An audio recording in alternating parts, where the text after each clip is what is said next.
The ultimatum. The Galactic Confederacy had existed for over 15,000 years, uniting thousands of species across 3 spiral arms of the Milky Way. Its members ranged from ancient civilizations with technology bordering on magic to newly spacefaring races still finding their place among the stars. Earth fell decidedly into the latter category, having achieved faster-than-light travel barely 70 years ago. Ambassador Lyra Kane gazed through the viewport of the diplomatic vessel Harmony as it glided through the iridescent streams of hyperspace.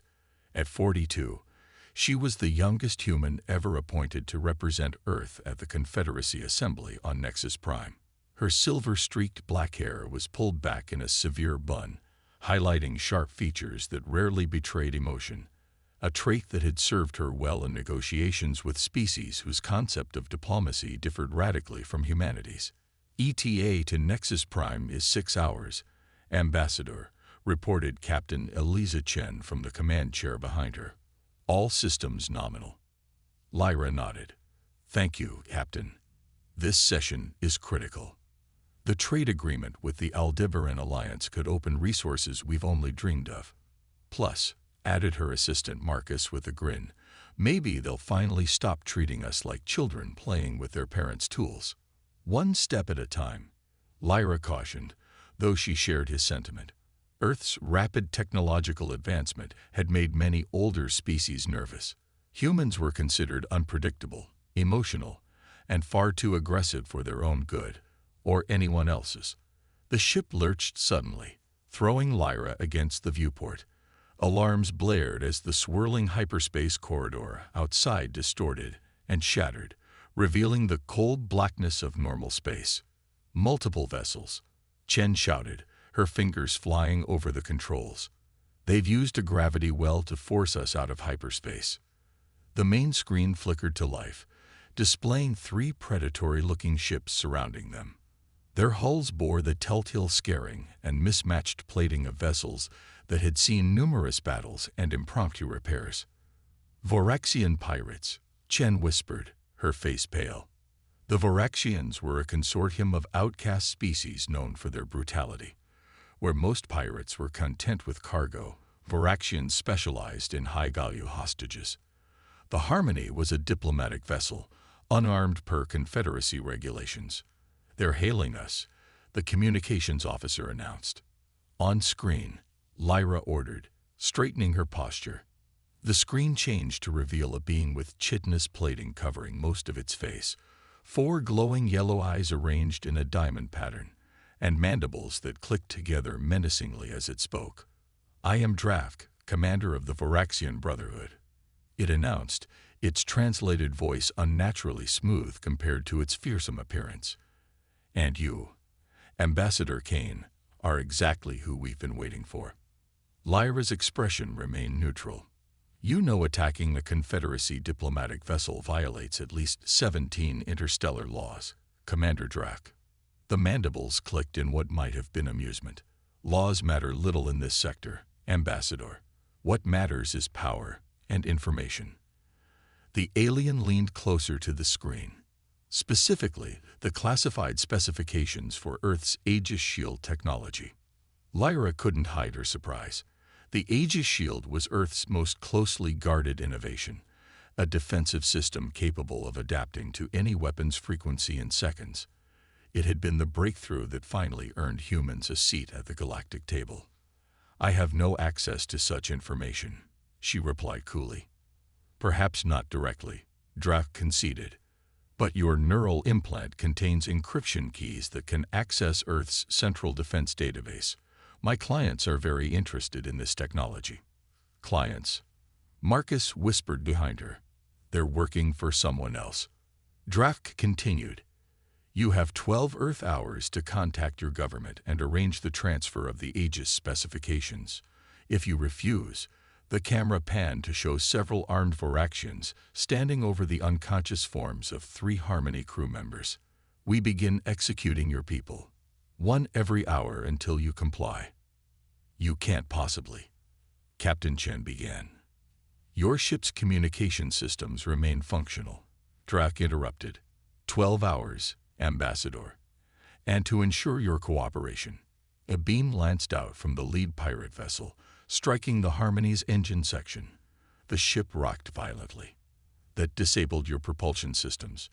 Don't bother calling for Confederacy assistance. We've deployed signal jammers. Only direct communication with Earth remains possible. Drax's mandibles spread in what must have been a smile. Choose wisely. The screen went dark. The bridge erupted into panicked discussion until Lyra raised her hand for silence. "Captain, damage report," she demanded. "Engines disabled but repairable. Life support stable. Communication with Earth possible through the quantum entanglement channel they can't block." Chen's voice was admirably steady. "But Ambassador, if they get the Aegis specs..." "I know." Lyra closed her eyes briefly. The Aegis shield was the only thing preventing Earth from being considered easy prey by dozens of hostile species. Its loss would be catastrophic. "We can't give them what they want," Marcus stated flatly. "But we also can't let them execute the crew." "No," Lyra agreed. "We can't." She turned to the communications officer. "Open the quantum channel to Earth. Priority Alpha." The face of Fleet Admiral Thomas Rivera appeared on screen, his weathered features grave as Lyra explained the situation. "Understood, Ambassador," he said when she finished. "We've been tracking the Harmony since you dropped out of hyperspace. The pirates were careful, but not careful enough." Lyra felt a flicker of hope. "You know our location." "Precisely. We've already dispatched the EDS Retribution. She's our fastest responder, currently 4 hours from your position." "That still leaves 8 hours where we're at their mercy," Chen pointed out. "Not quite," the Admiral replied. "Commander Holloway." The screen split to reveal a stern-faced man with close-cropped gray hair and eyes that seemed to have seen too much. "Ambassador Kane. I'm Commander Jack Holloway of Special Tactical Response. My team and I are already en route in a stealth insertion craft. ETA 3 hours. Special Tactical Response." Marcus whispered. "I thought that was just a rumor." "Ambassador," Holloway continued, "I need you to negotiate. Stall them. Ask for proof of life, technical clarifications, anything to buy time. And if they start executing my people?" Lyra asked sharply. "They won't," Holloway stated with absolute certainty. "Not if they want the shield technology. Those hostages are their only leverage." "What's your plan, Commander?" "The less you know, the more convincing your negotiations will be." Holloway's expression softened slightly. "Trust me, Ambassador. Humanity doesn't abandon its own, and we don't negotiate with terrorists." After the transmission ended, Lyra stared at her reflection in the darkened screen. Earth had been careful to present itself as a diplomatic, reasonable new member of the galactic community. What was about to happen might change that perception forever. "Open a channel to Commander Drac," she ordered. "Let's buy some time." 3 hours later, hidden from conventional sensors by cutting-edge stealth technology, a small craft approached the Harmony from the far side of a nearby debris field. Inside, Commander Jack Holloway and his team of 5 specialists made final preparations. "Remember," Holloway told them, "minimal casualties if possible, but the safety of our people comes first." These pirates chose their path. Lieutenant Maya Ortiz, the team's tech specialist, looked up from her terminal. "I've isolated their communications frequency and prepared the package, Commander." "Good." Holloway checked his customized pulse rifle one last time. "Lieutenant Chen, status on the boarding point." "Hull integrity scanners show a maintenance airlock on the port side," replied the young officer. "No relation to the Harmony's captain. Minimal security, and it's in a blind spot for their external cameras." Holloway nodded. "Perfect." He addressed the team. "One way or another, the galaxy's about to learn an important lesson about humanity." "What's that, sir?" asked Sergeant Rodriguez. Holloway's expression hardened. "That we protect our own, no matter the cost." As their stealth craft silently approached the Harmony's hull, aboard the lead pirate vessel, Drac was growing impatient with Ambassador Kane's continuous requests for clarification and proof of crew safety. "Your stalling tactics are transparent, Ambassador," he snarled. "Perhaps you need a demonstration of our resolve after all." What he didn't realize was that the real operation had already begun. Humanity's answer. Commander Jack Holloway had been in the military for 27 years. He'd fought in the resource wars on Earth and later commanded one of the first defensive outposts when humanity expanded to Mars. But nothing compared to the precision required for this mission. His team moved through the Harmony's maintenance shaft in perfect silence, their adaptive camouflage suits blending with the surroundings. Lieutenant Ortiz led the way, her augmented reality display showing heat signatures moving through the ship. "I count 17 hostiles," she whispered through their secure comm channel. 4 on the bridge, 3 in engineering, the rest patrolling or guarding hostages. "Location of our people?" Holloway asked. "Crew quarters, Deck 3. They've consolidated most hostages there. Ambassador Kane and senior staff remain on the bridge." Holloway nodded. "Rodriguez, Washington, secure the hostages. Chen, with me to the bridge. Ortiz, deploy your package, then head to engineering with Kapoor." The team split with practiced efficiency. As they moved through the ship, Holloway couldn't help but feel a grim satisfaction. The pirates had no idea what they were dealing with. Humanity might be newcomers to the galactic stage, but they'd spent millennia perfecting the art of warfare against themselves. These skills, tempered by the wisdom hard-won through near self-destruction, made them uniquely dangerous. Lieutenant Ortiz paused at a junction, connecting her specialized device to an access panel. "Package deploying now," she confirmed. 60 seconds to activation. On the bridge, Ambassador Kane was running out of delaying tactics. "My government requires assurance that the hostages will be released simultaneously with the data transfer," she insisted, keeping her voice steady despite Drax's growing agitation. "Your government is not in a position to make demands," the pirate commander snarled. "We will release half when the transfer begins, and half when it is verified. Those are our terms. Then I'll need to consult." No more consultations. Drax slammed a clawed appendage against his console. "No more delays. You have exactly 5 minutes to begin the transfer, or we start executing hostages." The screen went dark as he cut the transmission. Captain Chen, who had remained beside Lyra throughout the negotiations, whispered, "Where is Holloway's team?" "I don't know," Lyra admitted, "but we need to be ready for anything." At that moment, throughout the ship, every electronic system flickered simultaneously. The lights dimmed for 3 seconds before returning to normal. "What was that?" demanded one of the Voraxian guards on the bridge. The pirate at the sensor station checked his readings. "Just a power fluctuation. Probably damage from when we disabled their engines." What they didn't realize was that Lieutenant Ortiz's package had just activated. A sophisticated virus that had momentarily taken control of the ship's systems to map every circuit and security protocol, creating backdoor access for the rescue team. In the crew quarters on Deck 3, Sergeant Rodriguez and Specialist Washington approached the door behind which their scanner showed 15 human life signs and 3 Voraxian guards. Rodriguez raised 3 fingers, counting down silently. As they breached the door, their weapons fired with pinpoint accuracy. Non-lethal compressed plasma rounds struck 2 guards before they could react, overwhelming their nervous systems. The third managed to raise his weapon before Washington's shot caught him squarely in the chest. "United Earth Defense Force," Rodriguez announced to the startled hostages. "We're getting you out of here." On the engineering deck, Ortiz and Kapoor encountered more resistance. 4 pirates had been stationed there, all heavily armed. "Traditional approach?" Kapoor asked through their comm. Ortiz shook her head. "Let's try something new." She activated her tactical pad, using the backdoor access her virus had created. Throughout engineering, the environmental control panel suddenly showed critical failures, venting imaginary toxins into the area.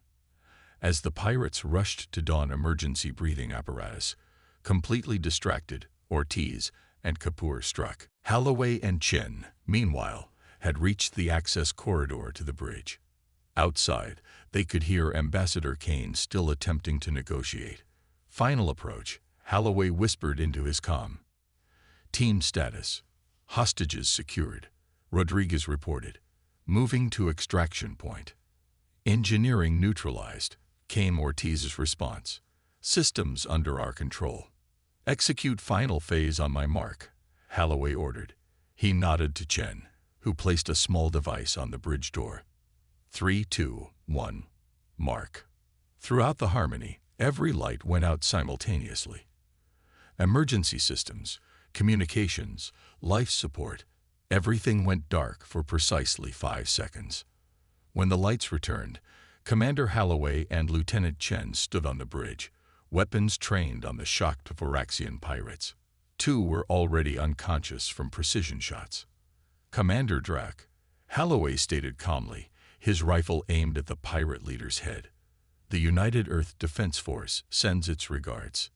Drac's mandibles clicked in fury. This changes nothing. My ships will destroy this vessel if I don't report in. Your ships, Holloway replied with a cold smile, are currently experiencing some technical difficulties.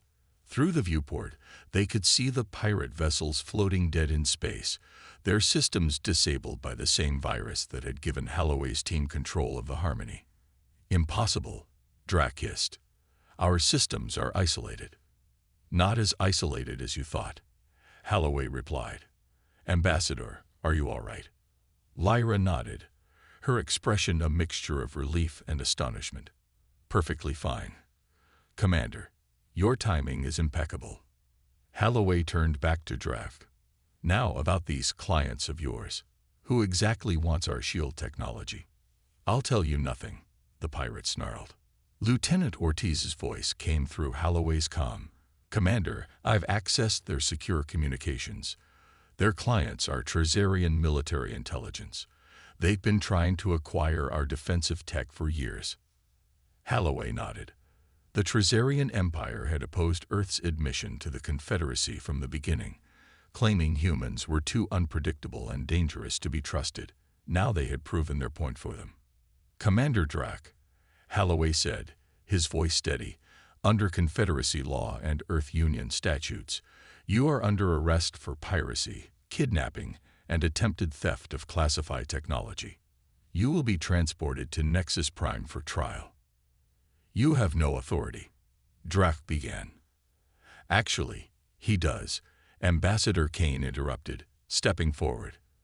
As the ranking Earth representative, I hereby deputize Commander Holloway and his team as official escorts for this diplomatic mission.